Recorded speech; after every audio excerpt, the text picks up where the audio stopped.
Hey little ho! What's going on, guys? So today I really felt like making a video just kind of talking about the Iron Man 1 toy line. This is mostly going to center around the 6-inch figures, however I will show off a pamphlet showing off the other figures in the line and just kind of talking about it a little bit. So this is actually an older toy line that I was not actively involved in when it came out. Normally when it comes to older toy lines like, Revenge of the Sith, trying to think of what else. The older generations, like I'm talking like 2013, a little before. What else? Things like that, and Transformers Cybertron. I always go through those pamphlets and I always just get a nostalgia blast. But from these, I don't really get too much of a nostalgia blast because I only got into Iron Man like around 2011 or so. And quite recently, I actually just acquired a lot of Iron Man 1 figures. And I'm actually very excited to show them off. So before we actually show off Iron Man, I want to show off this. Oh, the good old pamphlet. So this pamphlet's kind of odd because it actually kind of contradicts itself a lot. Well, mostly just contradicts the toys itself because this pamphlet was probably released before the final figures were done. First things first, though, this Iron Man looks kind of odd on the art here. It's just a really odd design. It reminds me of the Extremis armor from the comics. So yeah, there's plenty of toys they made for the Iron Man movie, of course. Here's this really cool bio. When billionaire inventor Tony Stark is attacked by evil forces, he creates a bulletproof suit of super powerful armor that allows him to escape. Back home, he perfects the armor, creating a high-tech flying suit outfitted with incredible weaponry.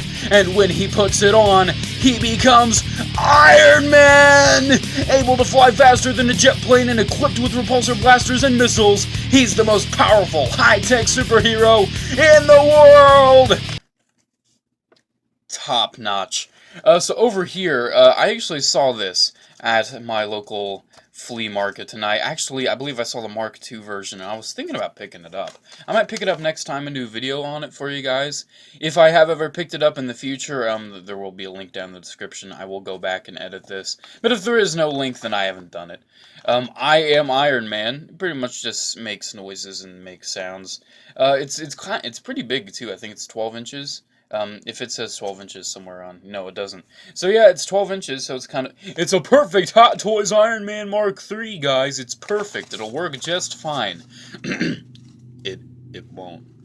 What else have we got? I believe the next page is actually the 6-inch figures. Nope, it's not. This helmet, it actually looks kind of cool. However, this kid down here, he's looking a little creepy there. Maybe I should throw in some spooky music. Spooky, scary skeletons. Yeah, that's more like it. Over here we've got, freaking Nerf. Freaking includes Iron Monger wall graphic. Oh, beautiful. Freaking Iron Man Nerf gun that looks nothing like anything Iron Man would ever use. It looks more like some very odd paint gun. Like a spray paint gun or something. That's very odd. Hey, now we're on to the 6-inch figures. I believe I will be showing off every single one here besides this guy. And I wish I could show off that guy. However, things happen. Like I didn't buy it because it's way too expensive. Superhero Squad, hero up! Superhero Squad. How super is your squad? So, over here we've got just pretty much some freaking... It's like Galactic Heroes, Robot Heroes, Superhero Squad. That's a thing. I think we're pretty much at the end. Build your own Iron Man armor. Oh, this is the Iron Man Zone. Let's go to marvelkids.com. No, we're not. Visit thegame.com for details. I believe I played a demo of the Iron Man first game, and it's kind of bad. Don't play it. So here's a checklist. We're gonna go through this checklist today. So yes, first off, I have the Ironmonger. Some sort of it's pretty much just the Ironmonger. There's nothing else to it. It's in the 6-inch scale, so it's It's a 6-inch figure. Actually, it's more like 7.5 inches, I'd say, because it's the Ironmonger. It's supposed to be huge. His articulation is pretty good. I mean, it's got most of what you would expect. He does have like this gimmick where when you squeeze his legs and turn his waist, his arms flail. He has pretty good articulation all around, besides in the hips. They don't move like this, moves like this, but they don't move forward. You're pretty much screwed. I mean, you get knees and ankles, but the rest is pretty much just, oh. So yeah, apparently I kind of broke mine. I didn't know I did until like just yesterday. But yeah, his leg gimmick doesn't want to work anymore. That's a shame. Actually, it really isn't, because I really don't care, because I just mildly posed this guy with my other Iron Man figures. So speaking of those, might as well show off the very first Iron Man, and this is actually the most recent one I acquired. I just got this guy in the mail today. Iron Man Mark 1. This figure is actually really nice. It actually impresses me a little more than I thought it would. It's got some wash on it, I'd say, like a 2% wash. I was thinking if they didn't wash it at all, I would have actually gone through with shoe polish and done it. But thankfully, they washed it enough to satisfy me.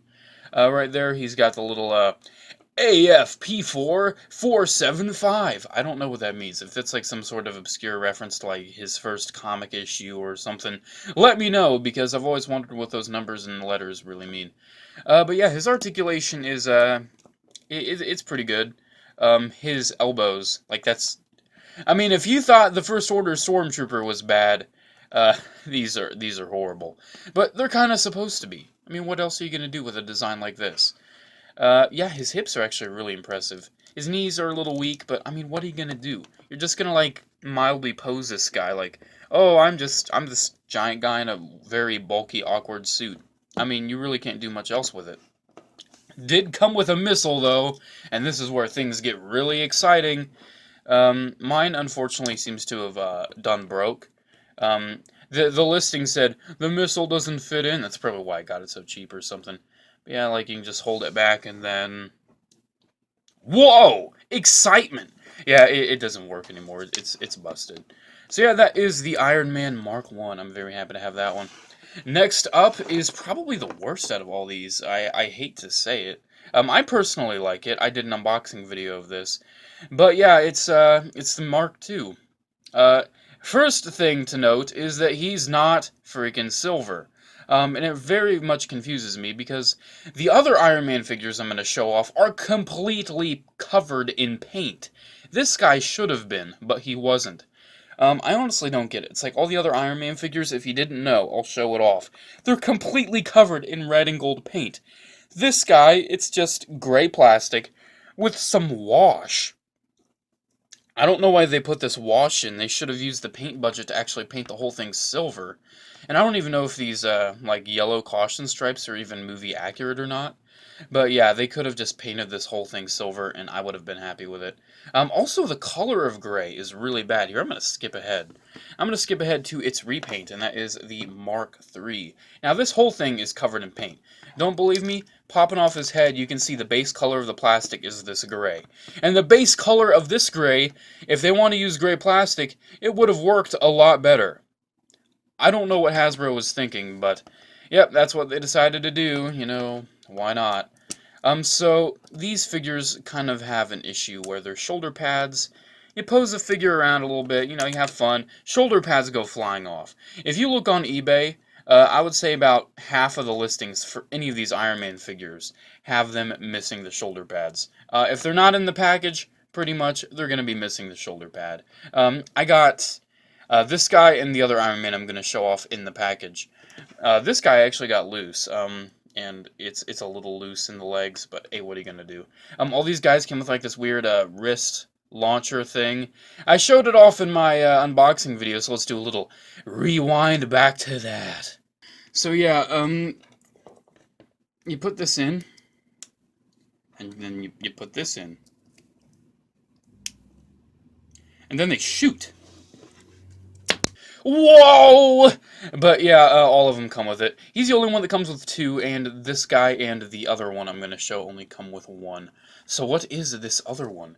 Well, it's called a Repulsor Red Iron Man, even though I actually got it to personally have as a Silver Centurion in my collection.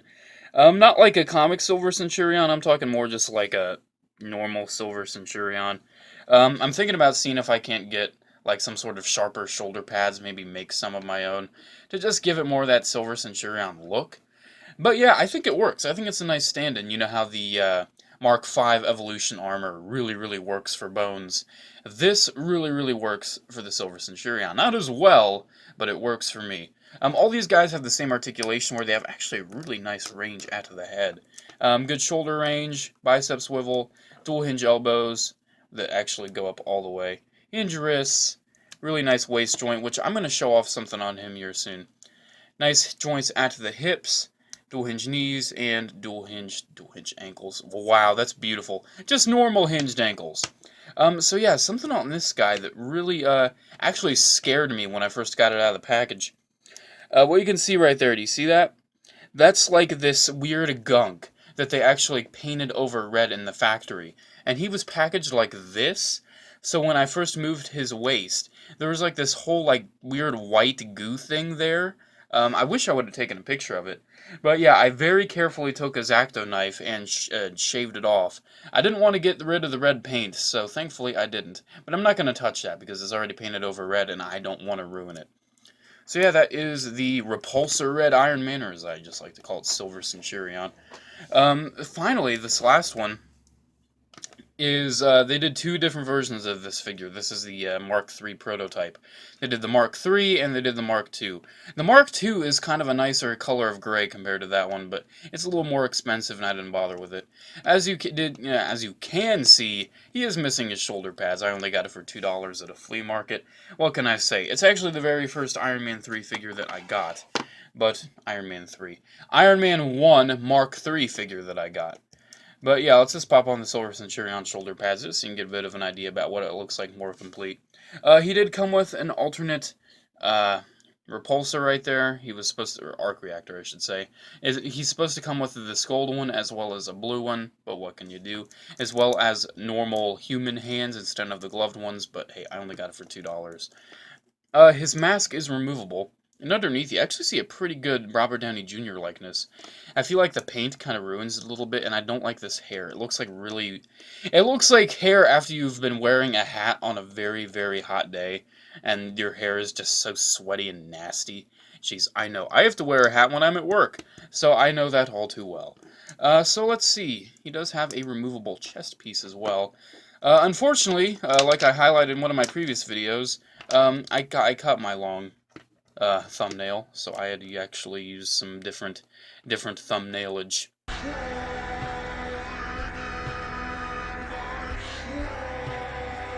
That actually didn't deserve the Linkin Park thing, but I felt like doing it. So yeah, his chest is actually really highly detailed, and I'm a huge fan of it. I freaking love the look of this. Oh! Oh no! Oh no, what's that? His arc reactor popped out because it has a button on the back where you pop it out. Whoa, I didn't know that. Actually, I did not know that right away, and I actually tried to pry this out with my nails and like with a X-Acto knife. That was really bad. And then I'm just like, oh, there's actually a button for it. It doesn't want to go back in right now because I don't know why. But one final thing I do want to show in this video, though, is how the prototypes changed and probably how the movie designs changed, just based off of what that little pamphlet has to show. There we go. Now these shoulder pads aren't yours, weird Mark III. Get out of here. They belong to the one true king. Even though I'm probably going to take these shoulder pads off and customize them here soon anyway. So yeah, let's take a look at the pamphlet once more and look at the 6-inch figures in it. Because they actually did some sort of changes. And it's kind of interesting. So you look at the Mark I, seems pretty much completely unchanged. You look at the Mark II, and it looks a lot more like a proper color in this one. And it's very unfortunate that the official release did not have that more proper color. The Iron Man Mark III pretty much seems completely unchanged. I don't have the normal, like, unhelmeted Obadiah stain to show off, but if you look closely at this head, it looks like a completely different person compared to Jeff Bridges. That does not look like Jeff Bridges. I don't know who that's supposed to be, if it was like an actor they were originally considering for Ironmonger or what. But it's certainly a completely different head. And if you look at the helmet of the Ironmonger too, it's also completely different. This Tony Stark head sculpt seems to be completely different as well. Doesn't have as much of a Robert Downey Jr. likeness as the official one does. If you can, if the glare will be good. Yeah, it seems to be more like a comic looking face on that. And then finally, here is the Ironmonger I have. They changed the color of the arc reactor, and here you can really see the difference in the helmet design. That is quite staggering, actually, and a huge, huge difference. But yeah, guys, I think that is it. That is my highlight of the Iron Man 1 toy line. I kind of like these toy line highlights. I think I might do more of them. I kind of prefer them over just normal reviews because you just kind of get the gist of what the whole line was, and you also get little mini reviews on the figures I do show off.